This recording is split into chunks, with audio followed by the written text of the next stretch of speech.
Well, good morning. Thank you for being here. To the press, thanks for being here. We're going to try to start doing this once a month at these meetings. So kind of call it a press gaggle, call it whatever you want. But it's an opportunity to get questions asked, for us to be transparent in the process, and for me to communicate directly to you as well as to the people that are live streaming that may be from our community. So we got a couple things we want to cover today. Specifically the vote that you just heard as we came out of closed session. So let me just begin by saying we're announcing a 30-day pause on the Crown Event Center, and I want to talk to you a little bit about why we are doing it. First, make sure you understand the background of the Crown Event Center to set the framework around it.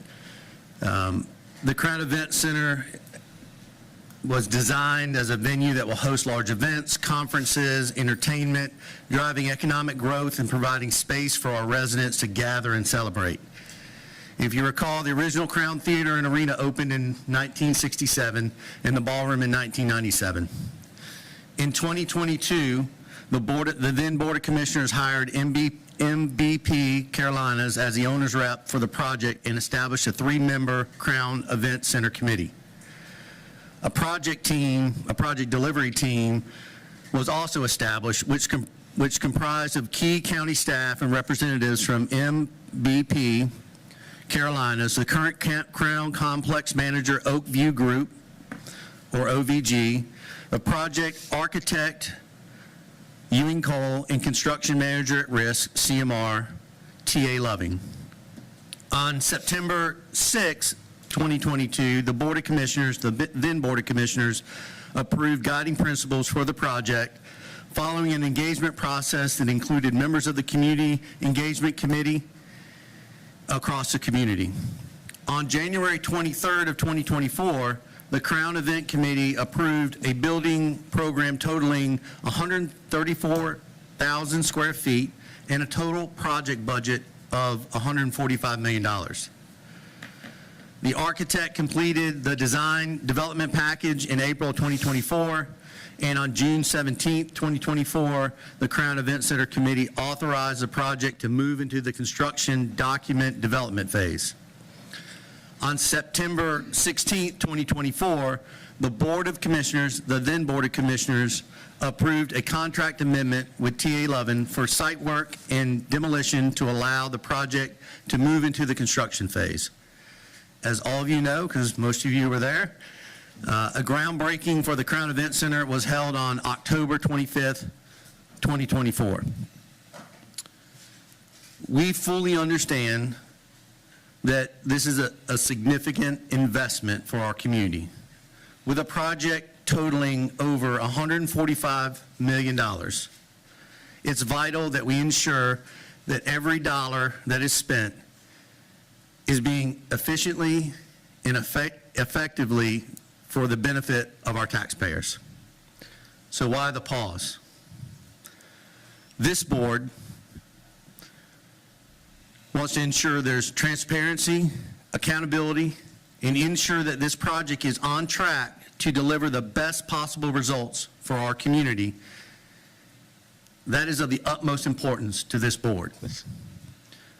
The 30-day pause will allow us to engage an independent third-party counsel to conduct a comprehensive review of the project's progress, evaluate all aspects of the current work, and address any concerns that may exist.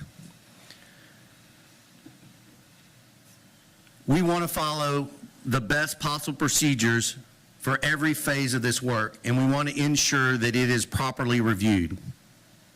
So who will lead this review? We've engaged a local attorney, Scott Flowers, from Hutchins Law Firm, a highly respected firm and local firm, to assist with this unbiased review of the project. Their role is very simple. Maybe not simple, but their role is to help assess where we stand, provide recommendations, and assure all aspects are aligned with our standards for transparency and accountability. So why is this important? The Cumberland County Board of Commissions, this Board of Commissions, takes our responsibility to very seriously to protect the taxpayers' dollars. Public trust at this time, where we are in today's world, public trust is critical. We need to ensure that every project that we undertake is transparent, managed with integrity, and is for the greater good of all our citizens. Taking a pause, we feel, is a responsible action, ensuring that we're on the right track and reinforcing the county's commitment to maintaining the public trust. So what should you expect from this?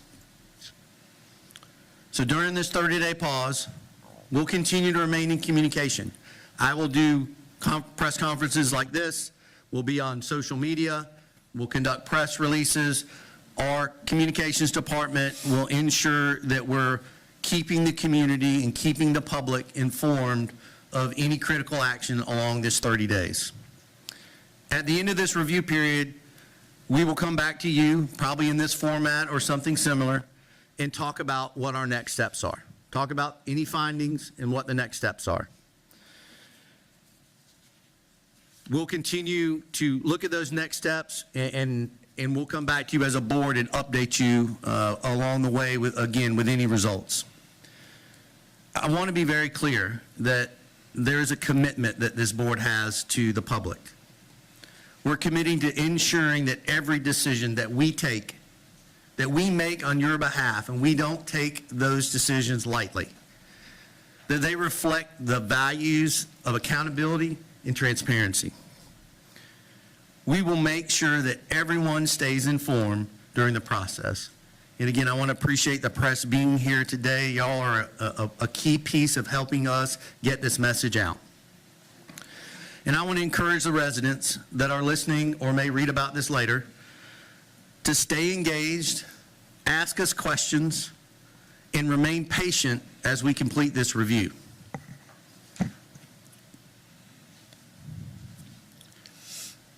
So as I close, I want to ensure that everyone understands that this 30-day pause is a responsible and a proactive step to ensure accountability and transparency. This board and I, as I've said before, are fully committed to maintaining the public trust of the residents of Cumberland County. Once this review is complete, you have my word that I will communicate the next steps on this project and how we will move forward. So with that, I'm going to talk about a couple other things, as I'm sure you'll have questions, but I want to open it up for a few questions, and I will have Ms. Rice assist as needed. So we'll go ahead and open it up. Well, what are the key issues and concerns that triggered the need to have this third party review to make sure that public trust and public dollars, taxpayer dollars, were really being protected? You know, for us, 3 new board members, you have a new board. We just came out of a strategic planning. We just came through strategic planning. We want to make sure that, again, that every tax dollar that is spent is being used efficiently and effectively for the benefit of the tax dollars. So this is to go through the scope of the project and ensure that everything is accountable and transparent through this process. Well, so like what information did you receive that something looks not done properly, to give you a little shade or something like that? And for you guys, that's what's crumbling us? I think when you look at a $145 million project, Paul, that we want to ensure that we dot every I, we cross every T, and we have an outside counsel come in and look through every aspect of this project. We owe that to the taxpayers in this community. You're going to ask me if there's a smoking gun. You're going to ask me if there's something. What I'm telling you is that this board feels that we want to have an outside review of the scope of this project at this time. Let a yes or no that something is not quite right that's come to you guys. Paul, this is a $145 billion project, the largest project that this board has engaged with. It's one of the largest projects. It's one of the largest projects that this board has engaged on, $145 million of taxpayer dollars. We want to ensure that every part of this contract, every part of this project is properly done and it's efficient and all aspects are accountable. And we're getting the best use of taxpayer dollars. Does this lead to the project being canceled or to notification? Again, at the end of 30 days, when we come through this, or maybe sooner, as the board makes those kind of decisions, if we make those kind of decisions, I will come back before you in this forum, and I'll address that, and I'll answer any questions on maybe why we did that or why we didn't do that. Is there anything with the lawsuit that led to the creation of that center due to maybe the ADA problems? So it's, Nothing to do with the lawsuit, the old ADA lawsuit. yeah, then how does Yeah, I'm gonna, let me, is there, you want to make sure we give some time to somebody else as well, Paul? I mean, I was going to look at asking if there were any more concerns over the timeline of this project and any like public feedback that also factored into this establish our project here. You know, I think our board is very responsive to the community, and we are in the community. We're listening to both the concerns and the positive feedback from the citizens across Cumberland County. We're actively out in the community, not just sitting here in a boardroom, but actually out talking to citizens. I don't think it was per se, it's more about this board's commitment to accountability and transparency. We want to ensure that the $145 million that the taxpayers are going to pay for this project are properly used. That's it. That's it. no law that funded the Crown Coliseum? Is there concern that it is not going to be allowed to be used to fund those projects? That is not a factor in our decision to pause for 30-day relook of this project. And I'm very familiar with that, but that is not it's not a variable at this time. Other questions? Well, you were planning, I hope that's September 27, I think. Is this expecting the opening night? I think you can answer that for yourself, Paul. I mean, any delays, I think when we come back and update you on any of the, what's happening with the review of this project, we'll update you on any timelines as well. And versus the $33 million parking that they're supposed to open on the year, is that going to happen? Is it a part of the situation? Well, as you know, the two are interconnected because we've taken down a parking area to put a Crown Event Center, so you have to have parking for the Crown. So I think logically you have to think the two are connected. Oh, and so it's, I don't think, but I don't think I've seen any construction wire in the back where you put this parking deck and it's supposed to open. There's a time, Paul, there's a timeline for the parking deck as well. And so, well, you have to have a Crown Event Center before you have a parking deck. And so there was a timeline for the parking deck. What we're focused on right now is the Crown Event Center, the timeline for the Crown Event Center, and going through this 30-day review. Then if we need to adjust anything on a parking deck or other projects, we'll have those conversations as well. So people are very upset right now about their property tax evaluations. Is this your pivot? This is actually connected. And so people are questioning all kinds of the county spending. Is that a variable in your decision to pause? No, I think those are two distinct items. Property reevaluation is a by statute, by law, every 8 years.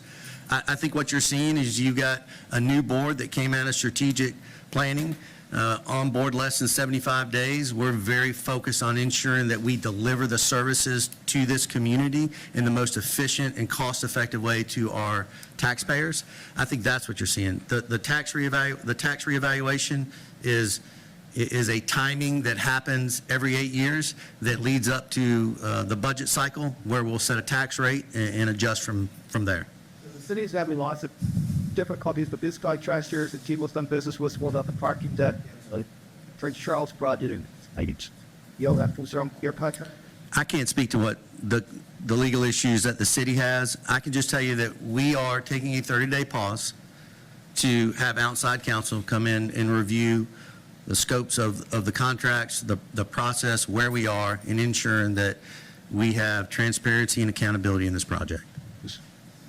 But Anything else?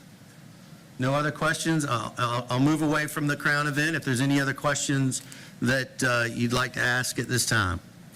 Some of the people who are opposed to the nice energy project that's was originally on to Spring Street told me there, I was actually a county commissioner, and I don't refer to them as the county commissioner of any position on the project or like help it or. We haven't taken any position on the project. This project didn't have any tax incentives, so this was located here by an entrepreneur or by a corporation, by a company that sought out Cumberland County and Fayetteville as a location. So we're entertaining those questions and trying to be responsive to our constituents about any questions they have as we're getting information from the company on it.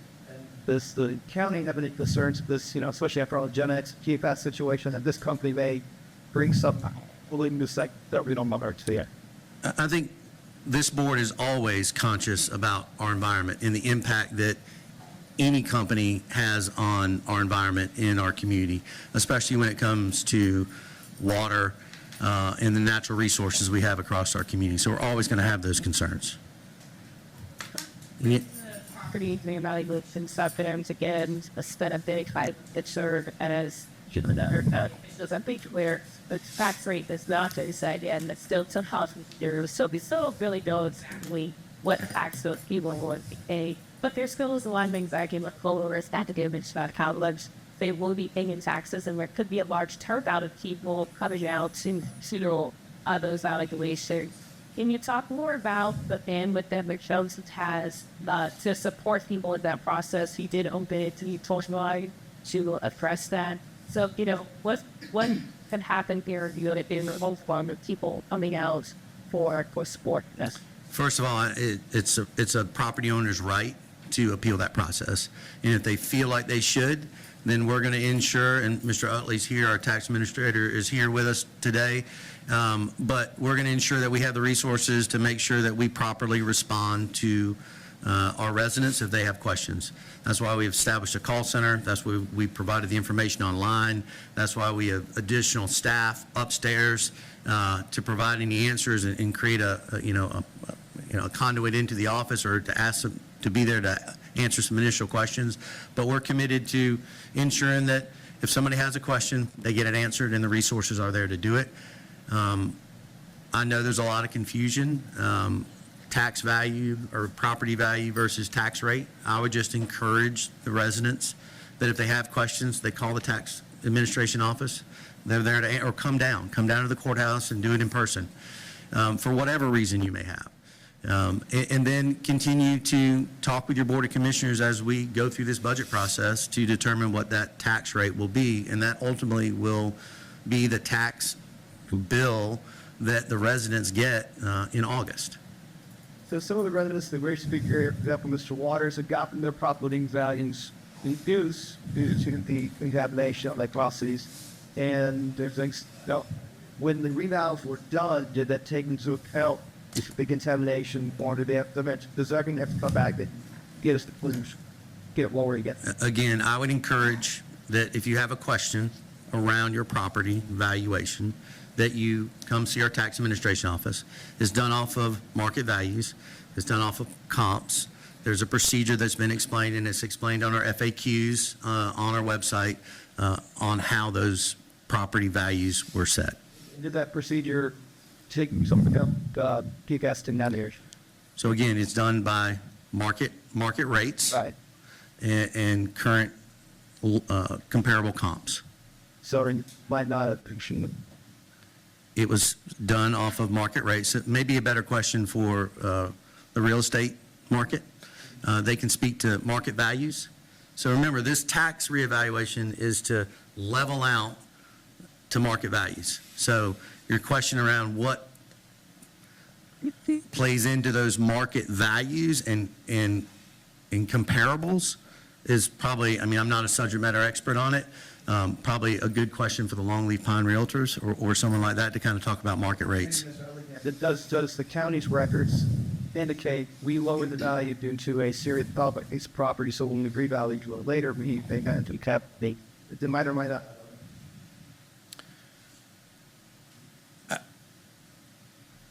Mr. Utley, it's a little technical question. I think the general question, again, it gets back to that market rate is set. There's comparables to houses in these areas that have sold. Therefore, you have market value and you have comparables.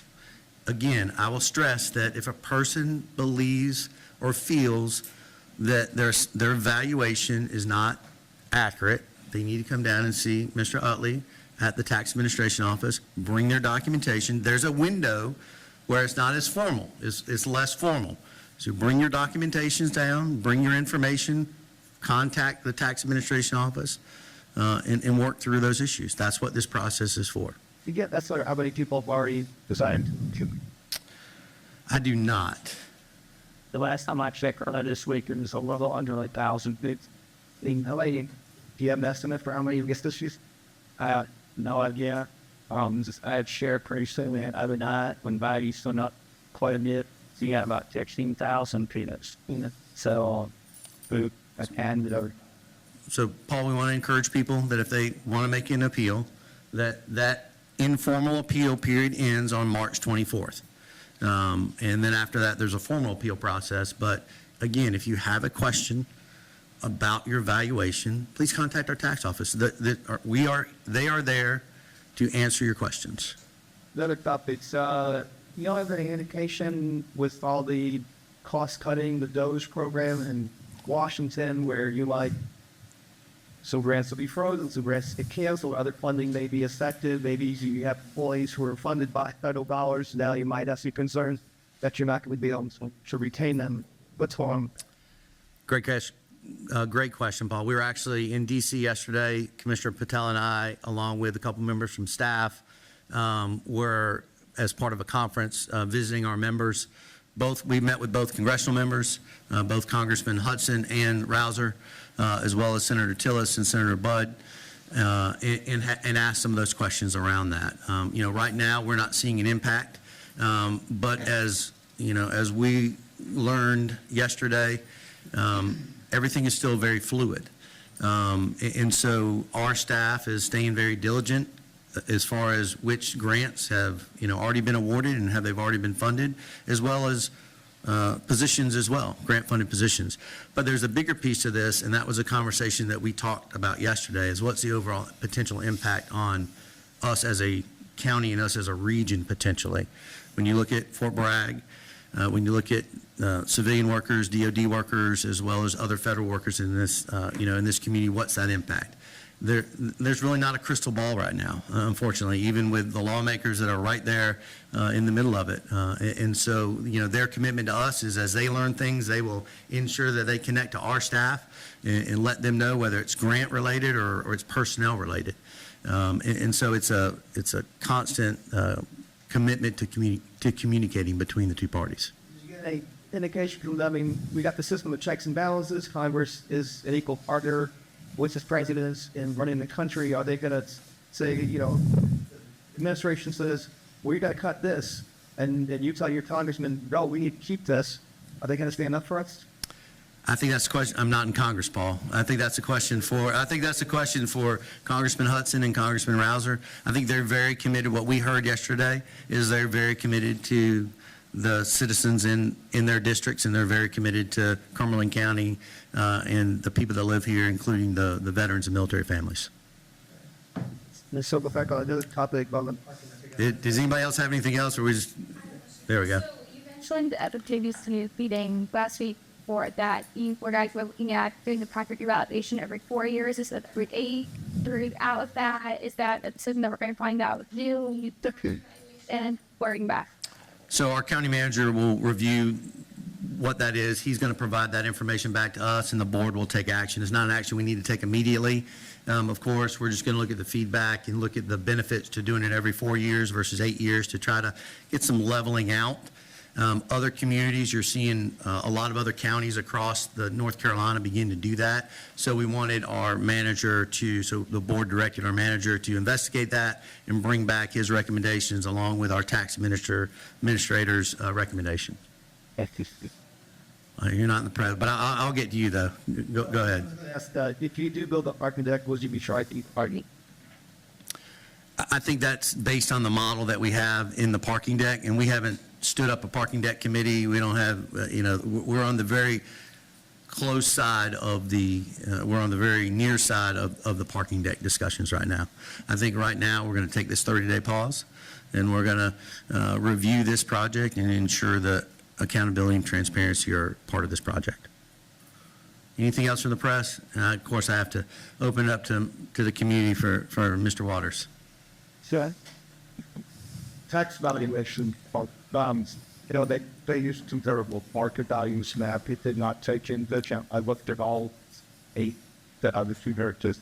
Yes, it did not take into contamination on properties. Now, not everybody in this county is going to be as lucky as I am and have the expense of testing a soil there. I just had the EPA for the last 6 weeks doing their monitoring on our processing wastes. It's not well known across this job. I'm going to use the Cumberland challenge against Tim Moore's losses as one of the artifacts because in there they say there's diminished value.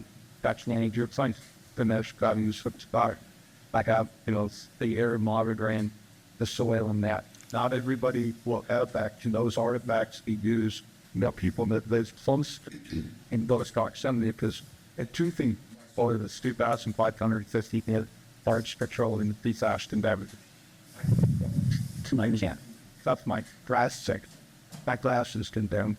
One of the tests we did was to burn up fine nails to see that going past the research plan. They have not gone back what chemicals they saw, but they got extremely high levels, high enough that they had to reset the calibration on this. Wow.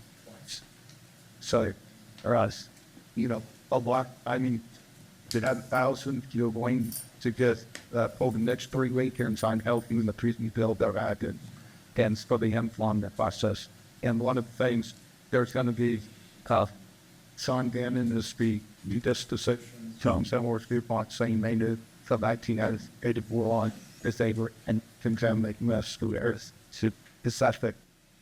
There's one from Colin Duxo. He's the one test developed vegetables within our area, and then you're lost. If everybody needs to have in their practice, you're going to have 3,000 packets of these this way.